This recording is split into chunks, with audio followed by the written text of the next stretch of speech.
मेरे पास सिर्फ एक मौका था।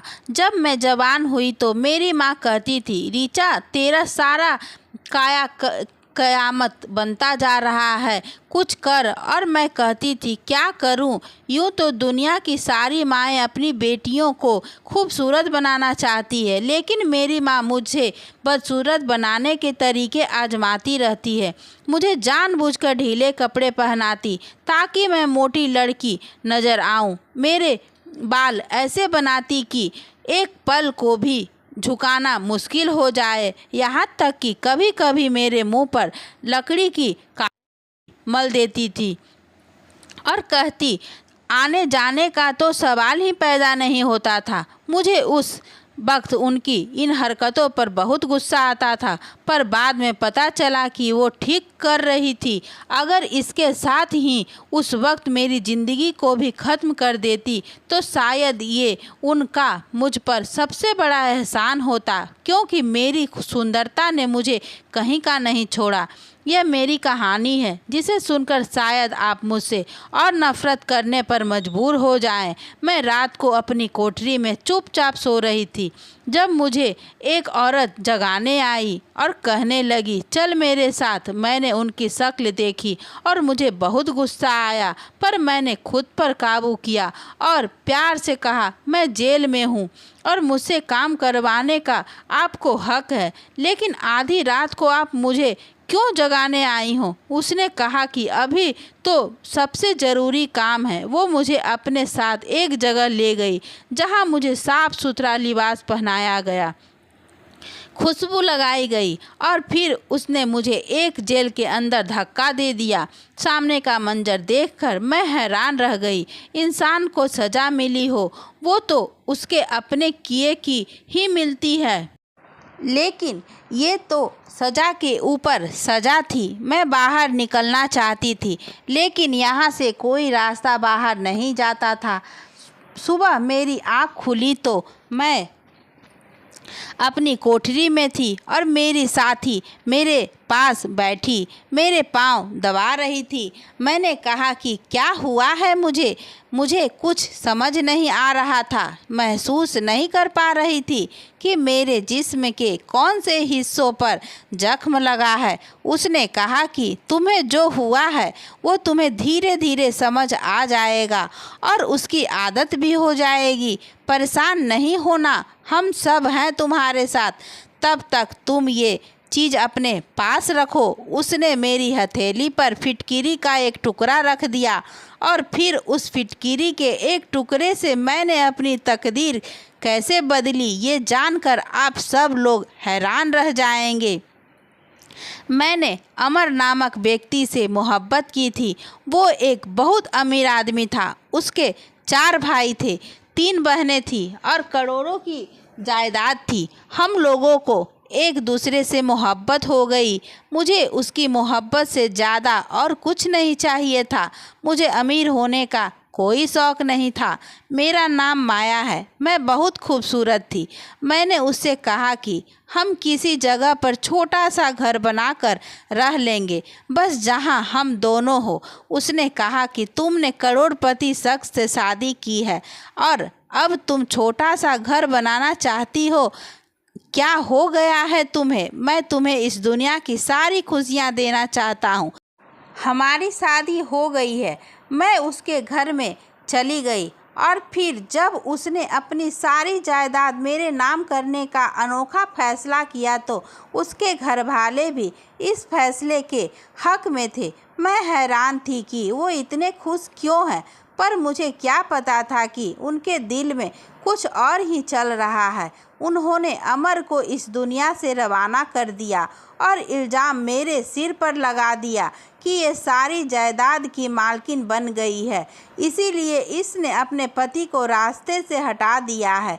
खुद वो ऐसे रो रहे थे जैसे उनका सबसे बड़ा नुकसान हुआ है, पर नुकसान मेरा हुआ था।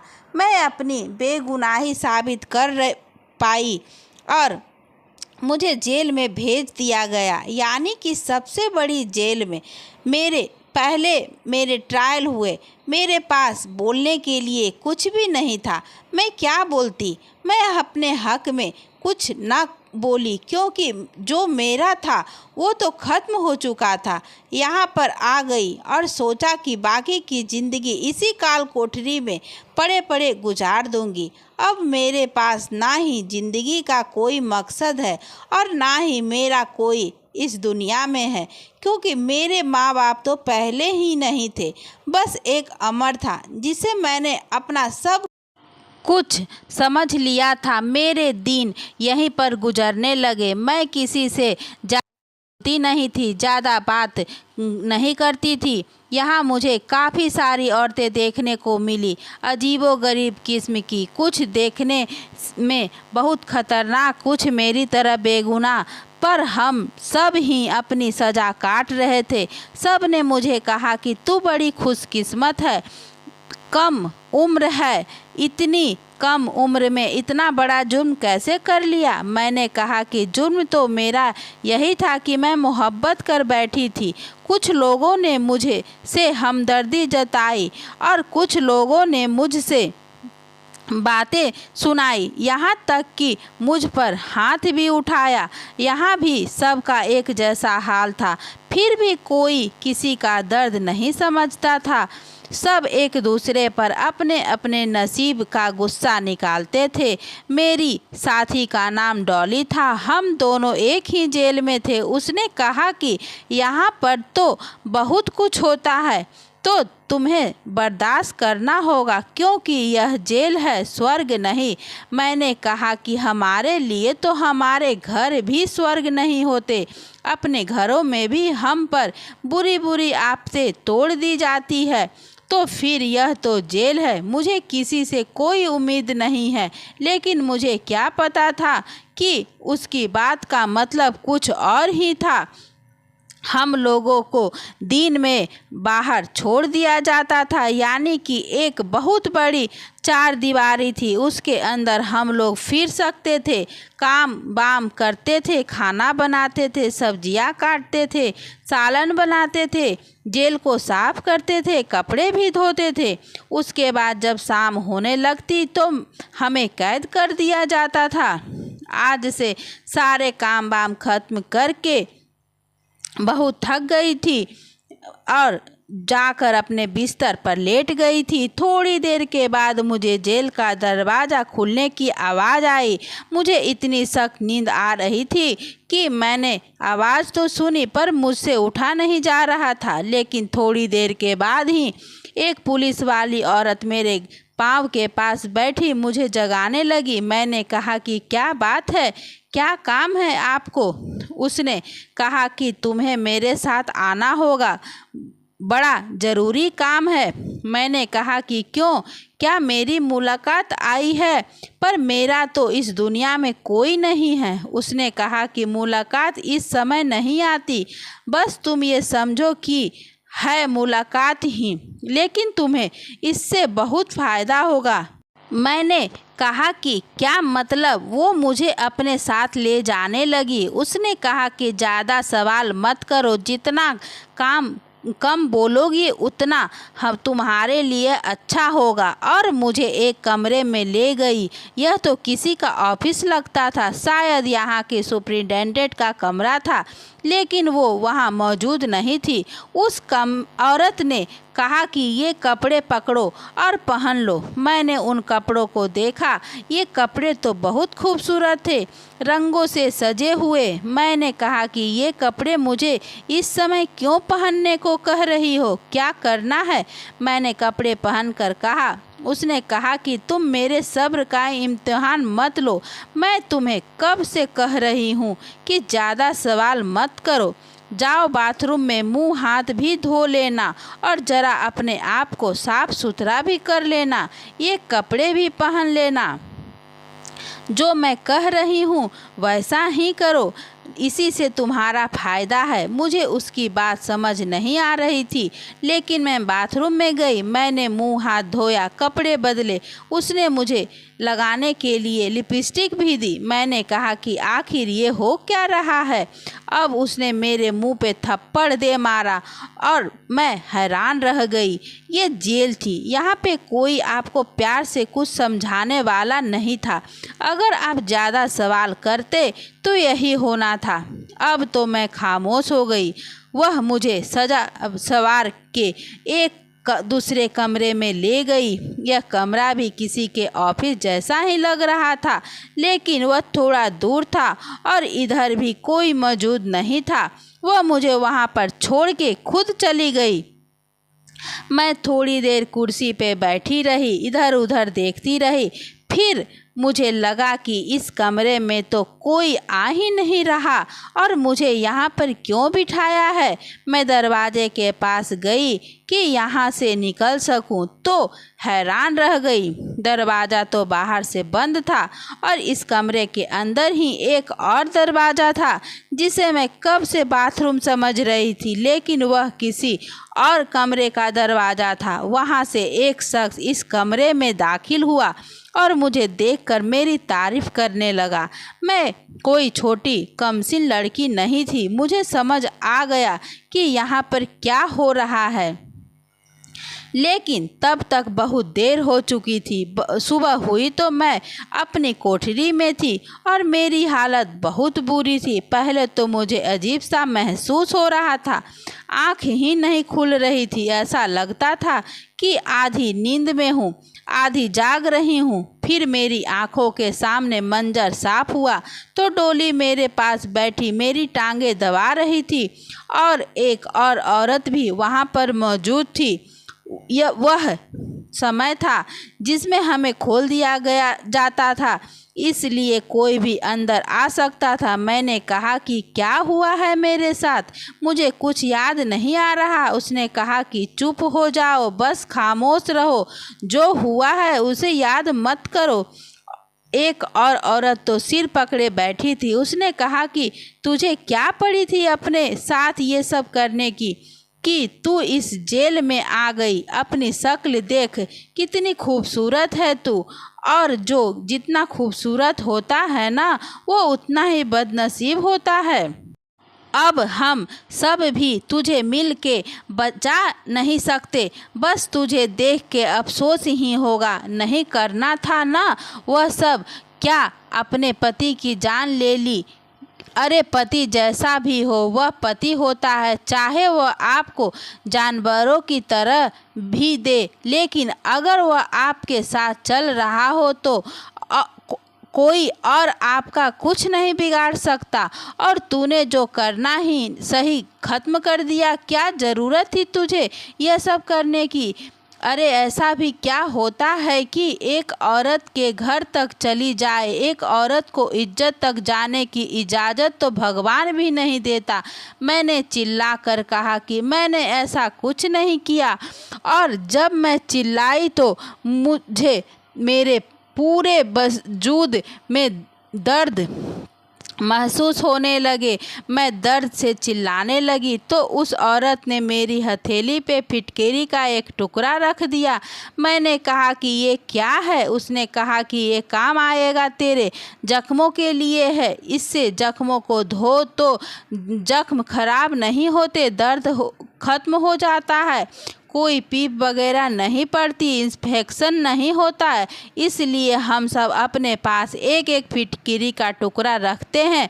ये तेरा वाला है, ये जल्दी इस्तेमाल नहीं होता, इसको जितना इस्तेमाल करो ये चलता रहता है। जब ख़त्म हो जाए तो मुझे बताना, मैं तुझे और दे दूँगी। अचानक से मेरे दिमाग में कुछ मंजर घूमने लगा और मैं फूट फूट करके रोने लगी। उन्होंने कहा कि दुनिया बड़ी जालिम है, तू ये सब कुछ समझ ही नहीं गई होगी। मैं पूरी दिन इसी तरह पड़ी रही, मुझसे किसी ने कोई काम नहीं करवाया। एक दफ़ा वह औरत आई जिसका नाम नजमा था, जो मुझे रात को लेकर गई थी। उसने कहा कि मानो को कहो कि खाना पकाए, वह खाना बहुत अच्छा बनाती है।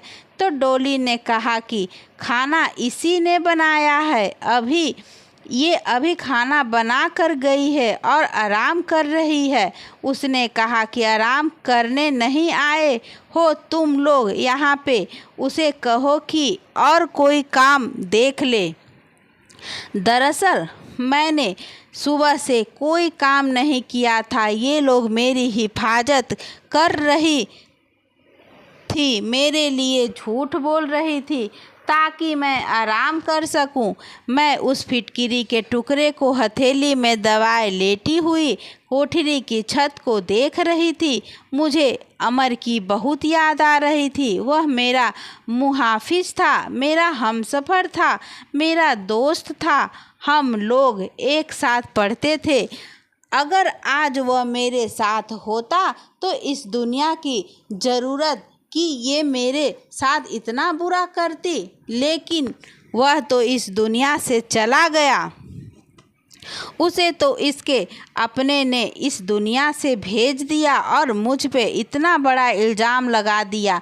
अगर हम किसी से मोहब्बत करें तो क्या हम उसके साथ इतना बुरा कर सकते हैं?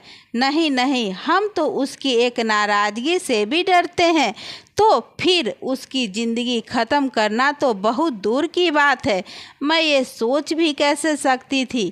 मुझे अमर की बहुत याद आ रही थी। मैं बार बार रो रही थी, बार बार उसका नाम ले रही थी, उसे ऐसा बुला रही थी जैसे वह जिंदा है और जैसे अभी यहाँ पर आके मुझे बचा लेगा और अब सब कुछ ठीक हो जाएगा। लेकिन अब वह कहाँ से आता? खुशियों की मुद्दत बड़ी कम होती है, बहुत कम वक्त के लिए आपकी ज़िंदगी में आती है, लेकिन दुख कम वक्त बड़े लंबे अरसे के लिए आपके ज़िंदगी में आते हैं और इतनी आसानी से आपका पीछा नहीं छोड़ते हैं। मेरे साथ भी यही हो रहा था। मुझे लगा था कि मेरी किस्मत सिर्फ एक ही दफ़ा बुरी होगी, लेकिन जैसा उस औरत ने कहा, मैं खूबसूरत थी, इसलिए मेरी किस्मत बार बार बुरी हो रही थी और मैं कुछ भी नहीं कर पा रही थी। अगर आवाज़ उठाती तो आवाज़ को दबा दिया जाता था। डॉली ने मुझे बताया, तुझसे पहले यहाँ एक और लड़की भी थी जो तेरी तरह बहुत ज़्यादा खूबसूरत थी और उसके साथ भी वही हो रहा था जो तेरे साथ हो रहा है। मैंने पूछा कि फिर वह कहाँ गई? क्या उसे आज़ादी मिल गई? डॉली ने कहा, यहाँ से किसी को आज़ादी नहीं मिलती, उसे भी आज़ादी नहीं मिली। एक दिन वह बहुत बुरी तरह परेशान हो गई और उस बड़ी वाली बिल्डिंग है ना सामने, उसके ऊपर चढ़कर उसने नीचे छलांग मार दी, यानी कि उसने आत्महत्या कर ली और वह आज़ाद हो गई।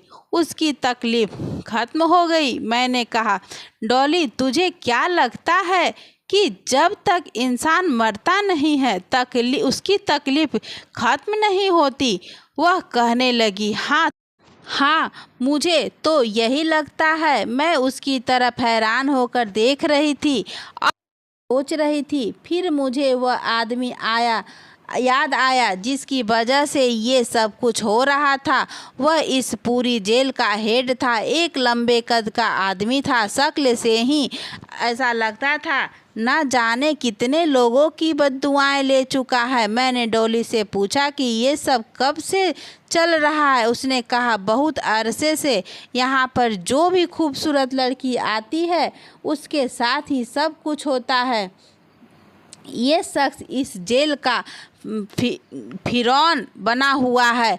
इसके दो ही शौक़ है, एक का तो तुम्हें पता है और दूसरा उससे खाने का बहुत शौक़ है। और तुम इतना अच्छा खाना बनाती हो, इसीलिए तुम्हें खाने के काम में भी डाला है। तुम एक काम करो, तुम खाना अच्छा नहीं बनाया करो ताकि तुमसे ये काम तो न करवाए। तुम्हारे हाथ का बनाया हुआ खाना इसको बहुत पसंद है, इसीलिए तो तुमने ही खाना ना बनवाते हैं। मैं खामोश हो गई। उसने कहा, मुझे तुम्हारी समझ नहीं आती। तुम दुख में हो, परेशानी में हो, कुछ सोच रही हो। तुम्हारे चेहरे से कुछ पता नहीं चलता। ऐसा लगता है तुम्हारे अंदर कोई जज्बात ही नहीं है। मैंने कहा, अब मेरे अंदर वाकई कोई जज्बात नहीं है सिवाय एक जज्बे के जिसकी तकमील मैं ज़रूर करूँगी। डॉली ने कहा, क्या मतलब? मुझे तुम्हारी समझ नहीं आ रही। मैंने कहा, बताऊंगी तुम्हें। और मुझे खाना बनाने में कोई मसला नहीं है। खाना बनाने में मेरा थोड़ा दिन गुजर जाता है, वरना दिमाग में उल्टी सीधी सोचें आती रहती है। उसने कहा, हाँ ये तो है, इंसान काम में लग के अपने दुख के बारे में भूल जाता है। मैंने डॉली से कहा कि वो यहाँ पर क्यों आई? उसने कहा, मैंने अपने देवर को इस दुनिया से रुखसत करवा दिया था क्योंकि उसने मेरे साथ बुरा किया था। मैं तो गुनाह करके आई हूँ, इसलिए सज़ा काट, लेकिन तू तो बेकसूर है और ऐसा क्यों नहीं है जो दोबारा से तेरा केस रीओपन करवाए और तुझे यहाँ से निकाले? मैंने कहा, पता नहीं, मुझे नहीं पता। हमारी जेल में कुछ पत्रकार औरतें भी आई थी। ये वो लड़की थी जो पत्रकारिता पढ़ रही थी और उनको सर्वे वगैरह करने थे। उनमें से एक लड़की का नाम राधा था। उसने जब मुझे देखा तो वो मेरे पास आ गई। मुझे कहने लगी कि मुझे आपकी कहानी सुननी है। मैंने उसे कहा, मैं तुम्हें अपनी कहानी तो सुना दूं, लेकिन अभी मेरी कहानी अधूरी है। जब मैं अपनी कहानी पूरी कर लूँगी तब मेरी कहानी ज़रूर सुनना और लोगों को भी बताना। उसने कहा, क्या मतलब? मैंने कहा, तुम दोबारा आओगी? उसने कहा, हाँ, शायद हमारा दोबारा चक्कर लगे। मैंने कहा, तब तक मैं अपनी कहानी को पूरा कर लूँगी, फिर तुम्हें सुना दूँगी। वह बड़ी हैरान हुई और वहाँ से चली गई। मैं इस जुल्म को रोकना चाहती थी जो मेरे साथ हो रहा था और मुझसे पहले बहुत सी औरतों के साथ हो चुका था। मैं इस सब को ख़त्म करना चाहती थी, लेकिन मैं केस ख़त्म करती। हम लोग सब काम करते थे तो हमें सब्जी काटने के लिए कुछ औजार वगैरह दिए जाते थे, लेकिन उसके बाद वो हमसे ले लिए जाते थे। हम पर गहरी नज़र रखी जाती थी। मुझे डॉली ने एक औरत के बारे में बताया था जिसने बगावत करने की कोशिश की थी। उसके साथ बहुत बुरा हुआ था।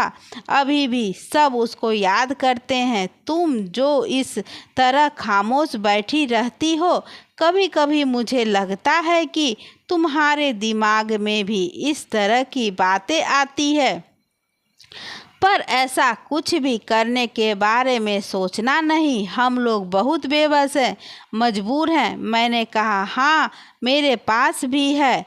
मजबूर भी। मेरे यहाँ से निकलने का कोई इरादा नहीं है क्योंकि यहाँ से बाहर मेरी राह देखने वाला कोई भी नहीं है। ऐसा कोई न होगा जिसके लिए मैं यहाँ से निकलने की ख्वाहिश करूँ। मेरा बाप तो इस दुनिया से तभी चले गए थे जब मैं बहुत छोटी थी। मुझे माँ ने पाला था, वह भी मेरे जवान होने के बाद इस दुनिया में नहीं रही। मुझे मेरी एक मौसी ने पाला और मेरी शादी करवा के वो बाहर के मुल्क चली गई। अब उनको पता भी नहीं है कि यहाँ क्या से क्या हो गया है। अपने पति को पा लिया था तो सोचा कि बस मुझे मेरा मुहाफिज मिल गया है, अब यही मेरी जिम्मेदारी उठाएगा और यही मेरे सारे ख्वाब पूरे करेंगे। इसी के साथ मैं खुश रहूँगी और आपका ख़ानदान भी बनाऊँगी। अकेली नहीं रहूँगी। मुझे दौलत नहीं चाहिए थी। उसकी छोटे से घर में रहना चाहती थी, लेकिन किस्मत ने क्या से क्या कर दिया। नजमा नाम की औरत ने सब पर अपना डर बिठाया हुआ था। वो बात बात पे मुंह पे थप्पड़ दे मारती, ज़्यादा गुस्सा करती तो डंडे भी चलाने शुरू कर देती थी। एक दिन मेरे पास आई, मुझे कुछ पैसे दिए। मैंने कहा, ये क्या है? उसने कहा, इनाम है तुम्हारा, इसलिए कि तुम खाना बहुत अच्छा बनाती हो और बात भी मानती हो। मैंने कहा, लेकिन इन पैसों को क्या करूँगी? उसने कहा, अपने पास रखो, जब यहाँ से निकलोगी तब तुम्हारे काम आएंगे। कुछ नहीं तो दांतों की नई बत्तीसी खरीद लेना। इस बात पर वो फूट फूट कर हंसने लगी, क्योंकि मुझे उम्र कैद की सज़ा हुई थी और जब तक मैं यहाँ से निकलती शायद मेरे मुंह में दांत भी न होते, यानी कि मैं बूढ़ी हो जा चुकी होती। मैंने इन पैसों को अपने पास रख लिया। मैंने कहा, ठीक है, शुक्रिया आपका। वो हंसते हुए वहाँ से चली गई। उसने कहा, तेरी मुझे एक बात बड़ी अच्छी लगती है कि तू हर बात पे सिर हिला देती है, न कोई सवाल करती है न गुस्सा करती है, चुपचाप सबकी बात मान लेती है। लगता है तुझे भी यही पे काफ़ी अच्छा लग रहा है। मैंने इस बात का भी कोई जवाब नहीं दिया तो उसने कहा, देखा तू अभी भी नहीं बोली, बस इसी तरह रह तो फ़ायदे में रहेगी और किसी चीज़ की ज़रूरत हो तो मुझे बता दिया कर। कुछ खाने का दिल करे या कोई चीज़ चाहिए हो, इतना तो मैं तेरे लिए कर सकती हूँ। मैंने कहा, नहीं, कुछ नहीं चाहिए मुझे। उसने कहा, ठीक है। मैं इन पैसों को देखा और मेरे दिमाग में एक ख्याल आया। मैंने सोच लिया कि मुझे क्या करना है। सुबह सुबह जब सब्जी काटने की ड्यूटी होती थी तो सब्जियां उठाकर एक बुजुर्ग आदमी लाया करता था। शायद वो मंडी से सब्जियां लाता था और उनको किचन में रख देता था।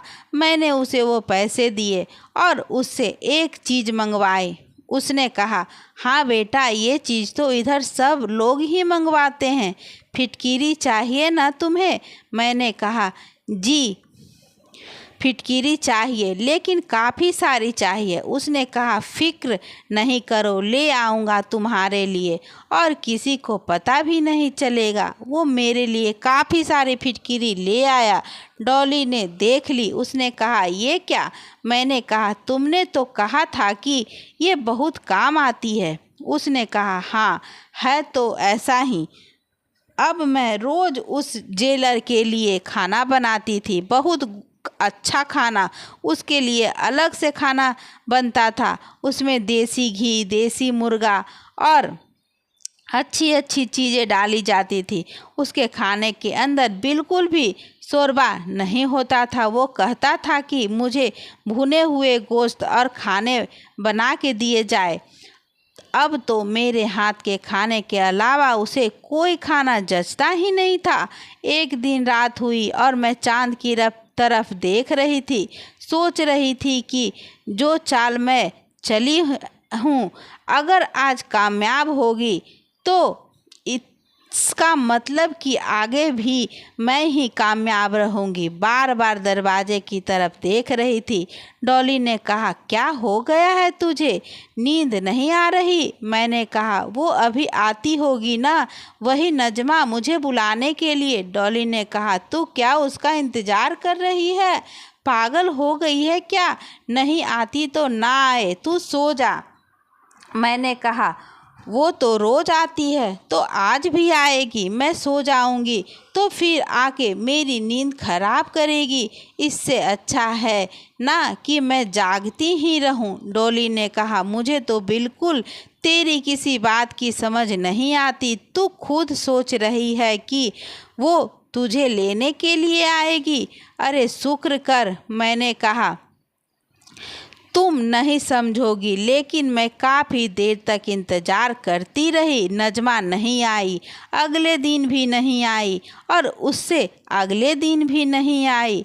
जब मैं जेलर का खाना बना रही थी तो मैंने खाना ट्रे में डाल के उसके हवाले किया। मैंने पूछा, तुम मुझे 3-4 दिन से लेने के लिए क्यों नहीं आई? उसने कहा, जेलर साहब की तबीयत खराब है। मैंने कहा, क्या ज़्यादा खराब है? उसने कहा, तू ऐसे पूछ रही है जैसे तेरा पति है। मैं खामोश हो गई। मैंने कहा, नहीं, मैं तो ऐसे ही पूछ रही थी। अगर तबीयत खराब है तो खाने में कुछ और बना देती हूँ। उसने कहा, चाहे वो शख्स मर भी रहा हो ना, खाना उसने यही खाना है। उसे ऐसी गिंजाए बहुत ज़्यादा पसंद है। दाल खिचड़ी नहीं खाएगा वो, चाहे बिस्तर ए मर्ग पे ही पड़ा हो। खा खा कर मर जाएगा, लेकिन परहेज नहीं कर सकता। इसलिए तुम्हें कोई भी हल्का फुल्का खाना बनाने की ज़रूरत नहीं है। मसाले भी हल्के ना करना, मसालेदार चीज़ें बहुत ज़्यादा पसंद है। मैंने कहा, ठीक है, बस इसीलिए पूछ रही थी। उसने कहा, हाँ ठीक है, चलो अपना काम करो। मेरा तीर बिल्कुल निशाने पे लगा था। अब नजमा मुझे लेने के लिए बहुत कम ही आती थी, क्योंकि हर दूसरे दिन जेलर साहब की तबीयत जो खराब रहती थी। एक दिन मैं बैठी मुस्कुरा रही थी। डॉली ने कहा, क्या हो गया है? किस बात पे हंस रही है? कोई पुरानी अच्छी याद आई है? मैंने कहा, यादें तो मेरे पास बहुत सारी है, लेकिन इन यादों पर नहीं हंस रही। इन यादों ने के बारे में सोचकर मुझे अब हंसी नहीं आती, किसी और बात पर ही हंस रही हूँ। वो लड़की राधा फिर से आई और मैंने उसे अपनी कहानी सुना दी। मैंने उसे कहा, इस कहानी को अभी बाहर मत निकालना, कुछ अरसे बाद बाहर निकालना। उसने कहा, ठीक है, लेकिन आपकी कहानी बहुत दिलचस्प है। मैंने कहा, अभी तो तुम्हें इसका इम्तिहान भी बताना है, दोबारा आओगी तो फिर बता दूंगी। उसने कहा, अगर आप कहे तो मैं आपके लिए किसी से बात करती हूँ। आप तो अभी जवान हैं, आपका केस फिर से ओपन करवाते हैं। हमारी यूनिवर्सिटी में कुछ लोग वकालत कर रहे हैं और उनको तजुर्बा हासिल करने के लिए कुछ केस भी सुलझाने होते हैं। मेरा एक दोस्त है, वो वकील बन रहा है और मैं पत्रकार हूँ, और हम दोनों ने ही शादी भी करनी है। समझे, मंगेतर हैं, मेरा बहुत अच्छा इंसान है, बहुत अमीर है, उसकी पहुंच बहुत ऊपर तक है। अगर आप कहे तो मैं आपका केस रीओपन करवा दूंगी और वो आपको यहाँ से बाहर निकाल लेगा। मैंने कहा, मैं यहाँ रहूँ या यहाँ से बाहर निकल जाऊँ, मेरे लिए ज़िंदगी में कुछ नहीं है, मेरा इस दुनिया में कोई नहीं है। लेकिन तब उस लड़की ने बड़ी अजीब सी बात की। उसने कहा, आपका इस दुनिया में कोई नहीं है, पर आप खुद तो हैं ना। खामोश हो गई और उसने जाते जाते कहा कि मैं बात करूँगी कि आपका केस फिर से ओपन करवाया जाए, क्योंकि आप अभी जवान हैं।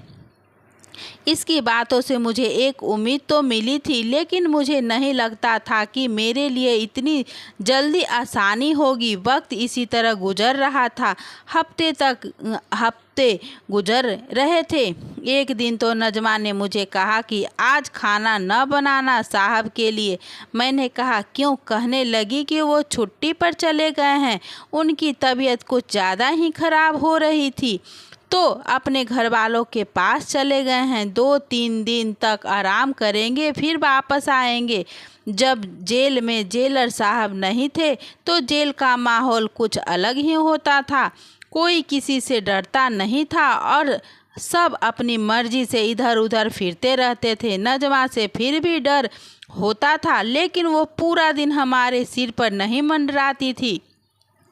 उसके और भी काम होते थे। जेलर साहब वापस आ गए और 1 हफ्ते तक फिर से यहाँ पे मौजूद रहे, लेकिन मुझे कोई बुलाने के लिए नहीं आया। एक दिन सुबह सुबह ही ये खबर पूरी जेल में फैल गई कि जेलर साहब बेहोश होकर गिर गए हैं और उनकी हालत बहुत ख़राब मालूम हो रही है। फ़ौरन यहाँ से डॉक्टर के पास ले जाने का इंतज़ाम किया गया। लेकिन शाम तक ये खबर आई कि वो अब इस दुनिया में नहीं रहे। उनके जिस्म के बहुत सारे निज़ाम खराब हो चुके थे क्योंकि वो इस दुनिया से चले गए। जिस दिन हमें पता चला कि वो इस दुनिया से चला गया है, उस दिन तो जेल में दिवाली का माहौल था। वो एक जालिम इंसान था। उसने हम सब की बहुत बद्दुआएं ली थी, हम सब पर बहुत जुल्म किया था। इसका इस दुनिया से चले जाना हमारे लिए किसी खुशखबरी से कम नहीं थी। और इसी दिन मुझे एक और खुशखबरी भी मिली कि मेरे केस को फिर से खुलवाया जा रहा है और मुद्दई ये डाला जा रहा है कि अगर मेरे पति ने सब कुछ मेरे नाम कर दिया था तो फिर मुझे उसे जान से मारने की क्या ज़रूरत थी। उम्मीद थी कि मेरा केस मजबूत हो जाएगा। एक दिन सायमा ने मुझसे पूछा कि तेरे सामान में तो फिटकिरी भी ख़त्म हो गई है। मैंने कहा कि अब हम में से किसी को भी फिटकिरी की ज़रूरत नहीं पड़ेगी, खासकर मुझे तो बिल्कुल भी नहीं। उसने कहा कि लेकिन जो फिटकिरी हमने तुझे दी थी वो कहाँ चली गई? इतनी जल्दी तो ख़त्म नहीं होती। मैंने कहा कि इस्तेमाल हो गई। उसने कहा अजीब नज़रों से देखा और कहा कि कहीं तूने तो? मैंने कहा कि हाँ, वो मैं ही थी। मैं ही उस जेलर का खाना बनाती थी और रोज़ाना उस खाने के अंदर फिटकिरी को मिला देती थी। फिटकिरी हमारे जख्मों को ख़राब होने से बचाती है, एंटीसेप्टिक होती है, लेकिन अगर आप उसे ज़्यादा मात्रा में और रोज़ खाएं तो आपके लिए जानलेवा भी साबित हो सकती है। डोली ने अपने मुंह पे हाथ रख लिया और उससे कहा कि तू तो बड़ी खतरनाक निकली। मैंने कहा कि और क्या जुल्म सहती रहती। वो खामोश हो गई। उसने कहा कि मेरे साथ ये राज हमेशा मेरे दिल में रहेगा, लेकिन अगर किसी को पता चल गया तो? मैंने कहा कि कभी किसी को पता नहीं चलेगा। पता चलना होता तो अभी तक पता चल जाता। अब मेरा केस चल रहा है। राधा मुझसे रोज़ मिलने के लिए उसे भी मैंने ये सब कुछ बताया है।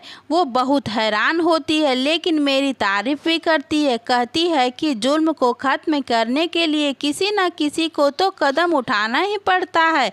आपने बहुत अच्छा किया। मुझे तो रोज़ उम्मीद दिलाती है कि शायद मैं इस जेल से निकल जाऊंगी, लेकिन अगर नहीं भी निकली तो इस बात की तसल्ली रहेगी कि मुझ पर और बहुत से लोगों पर जुल्म करने वालों को मैंने उसके अंजाम तक पहुंचा दिया।